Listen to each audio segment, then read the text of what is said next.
来看顺电动车专属车险的保单，为7月份开始实施。根据保险事业发展中心上新参考的费率，试算了后，比传统柴油的车是较悬6%至9%。不过有保险经纪人认为讲，过去这几年来，国内电动车出代志理赔的金额是拢无算低。若是以外国的经验来看，未来电动车的保费可能敢若会起，无啥会落。流线设计搭配智能驾驶，这几年电动车真热。根据公路局的统计，台湾电动车领牌数持续增加，全台湾历年累积的电动车挂牌数突破5万8。不过车体险的保费除了价格无同，也有未少车主去拄到拒绝保险的困境。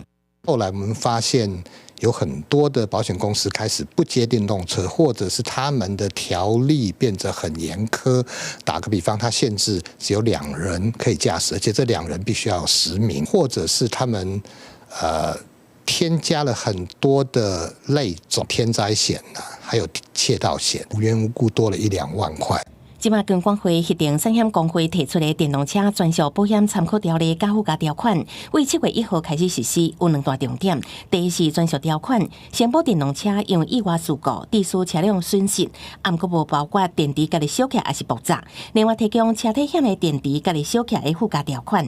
第二，车主会当选择车体险充电期间附加条款，也有汽车第三人责任保险充电期间的附加条款，来保障充电所产生的可能毁损赔偿责任。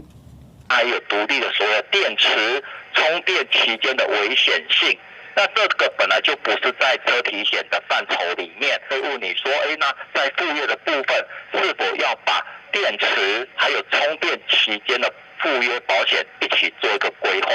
根据保险事业发展中心所发布的最新参考费率，试算了后比传统燃油车悬出6%至9%。